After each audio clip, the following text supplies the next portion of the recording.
il te ment s'il te dit ces 3 choses. Avant de commencer la vidéo d'aujourd'hui, je t'invite à t'abonner à ma chaîne YouTube et à activer la cloche de notification pour ne rien rater de ce que je partage. Ainsi, je pourrai continuer à t'aider. Maintenant, prête attention pour éviter une plus grande souffrance. Salut. J'espère que vous allez bien et que vous êtes concentrés sur ce que vous souhaitez voir dans votre vie, en laissant de côté ce que vous ne voulez pas. Et surtout, j'espère que chaque jour vous vous aimez un peu plus, car c'est là la clé de tout. Ne pas avoir à attendre, ni avoir besoin de personne et finalement apprendre à distinguer ce qui est de l'amour et ce dont il faut s'éloigner. Aujourd'hui, je veux vous parler d'un autre sujet que j'ai moi aussi expérimenté. Tout ce que je partage ici, je l'ai déjà vécu, et c'est pour ça que je sais que je peux vous aider. Je sais ce que ça fait mal, je sais ce qu'il faut faire et ce qu'il faut arrêter de faire. Alors prête attention, que tu sois un homme ou une femme, pour que tu puisses démasquer une personne qui te ment, une personne qui est avec toi mais qui en même temps est aussi avec quelqu'un d'autre. Elle peut montrer certains signes. Fais bien attention à ces 3 phrases ou expressions que je vais partager avec toi, car ça ne rate jamais. Je l'ai vécu et après, je partagerai mon expérience pour que tu puisses te connecter à mon histoire. La première phrase qu'une personne qui te ment te dira est « Je suis sorti tard du travail » ou « Je travaillais ». Elle te sort cette même histoire encore et encore. Eh bien, et si cette personne ne travaille pas, elle pourrait se justifier en disant qu'elle a traîné avec des amis et que ça s'est prolongé. Mais curieusement, elle se fait toujours attendre quand elle doit être avec toi, quand elle doit être à la maison. Ces excuses sont constantes. Je veux dire quelque chose avant de continuer. Souvent, ton cœur sait déjà ce qui se passe, et surtout les femmes, qui sont plus intuitives, nous le savons. Tu sais ce qui se passe, mais tu veux le nier pour ne pas souffrir. Pourtant, la vie te fera souffrir davantage si tu n'ouvres pas les yeux et ne te rends pas compte que tu dois apprendre à t'apprécier. Alors, le premier signe est « je suis sorti tard du travail » ou « je me suis fait attendre ». La deuxième phrase que te dira cette personne est « ce n'est qu'un ami » ou « c'est juste une amie ». Imagine que tu sois avec ton copain ou ta copine et que son téléphone s'allume ou que, d'une manière ou d'une autre, tu découvres une conversation sur son téléphone. Ça pourrait être une conversation avec quelqu'un qui ne semble pas tout à fait amical, mais plutôt plus affectueuse que ce qu'on attend d'un simple ami. Tu sais quand quelque chose va au-delà de l'amitié, quand ça devient plus câlin que d'habitude. Il se pourrait même que tu les retrouves dans une attitude tendre, et bien que ce soit évident, il te dit que ce n'est qu'un ami ou une amie. À ce point, je veux partager mon exemple pour que tu comprennes. Je rends grâce à Dieu et aussi à mon ex-petit ami, parce qu'à cause de lui et de tout ce que j'ai vécu dans cette relation, qui n'a duré que quelques mois mais a été très intense, aujourd'hui je suis ici pour aider beaucoup de gens. Regarde, lors d'un événement de développement personnel auquel j'étais allé avec mon ex, j'ai vécu l'une de ces expériences. Nous étions en pause quand il s'est approché de cet ami, et j'ai vu que son câlin n'en finissait jamais. C'était un câlin beaucoup trop proche pour être celui d'un simple ami. Il y a des personnes qui peuvent être aussi malhonnêtes, mais grâce à cette expérience, je suis ici aujourd'hui. Même si ça a fait mal à ce moment-là, ça a été une grande bénédiction parce que j'ai pu apprendre, et maintenant, je peux aider d'autres personnes qui traversent des situations similaires. Parfois, le culot est tellement grand qu'ils essaient même de nous convaincre que ce n'est qu'un ami, alors que notre cœur nous dit le contraire.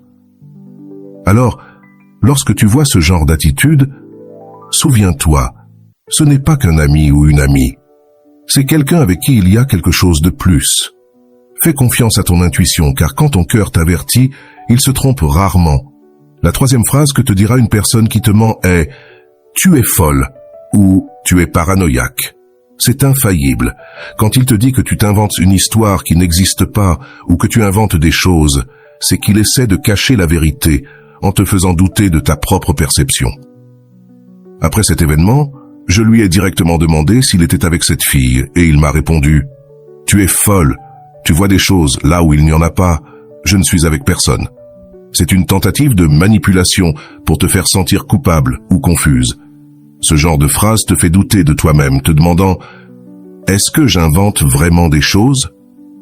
Suis-je la seule à mal interpréter ? » C'est une stratégie pour que tu te remettes en question et ne parviens pas à la vérité. C'est pour ça que je dis toujours que quand quelqu'un te demande du temps pour réfléchir à ce qu'il ressent pour toi, ce n'est pas qu'il a vraiment besoin de temps. Il a déjà pris sa décision. Souvent, quand quelqu'un demande du temps, c'est parce qu'il y a une autre personne. Si j'avais eu quelqu'un pour me donner ses conseils à ce moment-là, je me serais rendu compte de ce qui se passait. C'est pourquoi aujourd'hui je suis ici pour partager cela avec vous tous, afin que vous puissiez reconnaître les signes d'une relation malhonnête. Si tu ressens dans ton cœur que quelque chose ne va pas, écoute-le. Tu n'as pas besoin d'attendre que ce soit évident. Si au fond de toi tu sais que tu ne veux pas continuer cette histoire, tu peux agir dès le premier signe et éviter beaucoup de souffrance. La vie te donne l'opportunité d'apprendre à t'aimer toi-même et à faire confiance à ton intuition. Quand j'ai vécu cette expérience, au fond je connaissais la vérité, mais je voulais la cacher, la nier. Avec le temps, tout est devenu évident. C'est pour ça que je veux que tu gardes ces phrases en tête. Et si un jour tu te retrouves dans cette situation, tu puisses les reconnaître. Cela ne signifie pas que toutes les personnes mentent, mais parfois la vie nous met dans ces situations pour que nous apprenions à nous apprécier et à distinguer ce qu'est l'amour véritable. Dans beaucoup de relations, tu risques de t'oublier et de te concentrer trop sur l'autre personne, au point de ne pas vouloir la perdre. La vie te présente ces expériences sont là pour que tu ouvres les yeux et te rendes compte que tu dois te concentrer sur toi-même.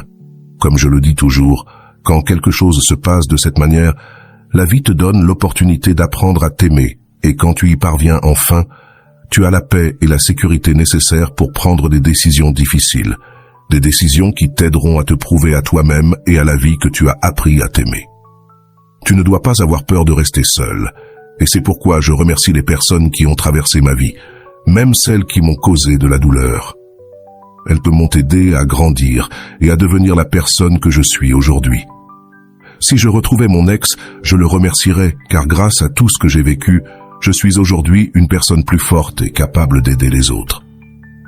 Je veux que tu vois chaque expérience difficile comme une leçon de vie et que tu fasses confiance au fait que chaque situation t'aide à grandir et à renforcer ton intuition. Il ne s'agit pas de voir les gens comme bons ou mauvais. Nous agissons tous selon notre niveau de conscience et les blessures émotionnelles que nous portons à l'intérieur. À tous ceux qui écoutent, je vous remercie sincèrement d'être ici, de me faire confiance et d'appliquer ce que je partage. Je sais que beaucoup d'entre vous réalisent des changements importants, tant les hommes que les femmes. Je veux vous rappeler ce qui suit. Si un jour vous entendez les phrases « tu es folle » ou « tu es paranoïaque », c'est un signe clair que cette personne essaie de vous tromper. Permettez-moi de répéter rapidement les 3 phrases que j'ai mentionnées précédemment pour ceux qui viennent de se joindre. Ce sont les phrases que les gens disent généralement lorsqu'ils trompent.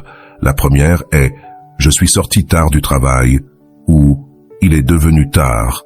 La deuxième est « ce n'est qu'un ami » ou « ce n'est qu'une amie ». Et la troisième est « tu es folle » ou « tu es paranoïaque ». J'espère sincèrement que tout cela t'aidera, et si tu sens que cela t'a été utile, je t'invite à le partager avec d'autres personnes afin que le message parvienne à ceux qui en ont besoin. Souviens-toi, tu mérites le meilleur et tu ne dois pas te contenter de moins. Les rêves, bien sûr, se réalisent, mais uniquement pour ceux qui n'abandonnent jamais. Et une chose de plus, que ceux qui doivent partir s'en aillent et que ceux qui doivent venir arrivent. Car l'important, c'est qu'à présent, toi, tu ne meurs plus. Maintenant, c'est le moment de te choisir toi-même. Je veux que tu te souviennes toujours que ta valeur ne dépend de la validation de personne d'autre. Ce qui est le plus important, c'est que tu apprennes à t'aimer toi-même, sans peur d'être seul, sans peur que quelqu'un s'éloigne, car quand tu t'aimes vraiment, tu comprends que ton bonheur ne dépend pas d'avoir une autre personne à tes côtés, mais de vivre en paix avec toi-même. Parfois, lorsque nous faisons face à des situations de désillusion ou de douleur, nous pouvons penser que tout est injuste, que la vie nous punit, mais ce n'est pas le cas. La vie est en train de t'entraîner, de t'apprendre à être plus forte, plus sage, et à reconnaître ce que tu mérites. C'est une opportunité de mettre en pratique tout ce que tu as appris sur l'amour propre et l'intuition. Je sais que beaucoup d'entre vous traversent des situations similaires, et je tiens à vous dire que je vous comprends, que j'ai été là, et qu'il y a une issue. Faites confiance au fait que cette expérience vous fera grandir. Il ne s'agit pas de punir cette personne ou de la voir comme mauvaise. Chacun agit selon son niveau de conscience et ses blessures émotionnelles. Mais toi, tu peux décider jusqu'où tu permets à quelqu'un d'affecter ta vie. Je veux que tu saches que la douleur a aussi un but. Elle t'aide à éveiller ta conscience, à voir clairement ce que tu dois laisser derrière et ce que tu mérites. Lorsque tu te concentres sur toi-même et que tu apprends à t'aimer, tu te rends compte que tu es la personne la plus importante de ta vie. Et cela te donne la force de t'éloigner des situations ou des personnes qui ne te valorisent pas. Donc, pour ceux qui ressentent que ces mots résonnent en eux, je répète, si un jour vous entendez ces 3 phrases, « Je suis sorti tard du travail », ce n'est qu'un ami ou une amie, et « Tu es folle ou paranoïaque », écoutez votre cœur. Si quelque chose ne se sent pas bien, faites confiance à votre intuition, car votre cœur ne se trompe jamais. Je remercie toutes les personnes qui ont traversé ma vie, en particulier celles qui m'ont causé de la douleur, car grâce à elles, aujourd'hui je peux être ici, partageant mon expérience et aidant les autres. Je suis immensément reconnaissante pour chaque leçon, car elles m'ont appris à être plus forte et à m'apprécier chaque jour un peu plus. Et maintenant, c'est le moment pour vous aussi de vous rendre compte de votre propre valeur, de votre propre pouvoir.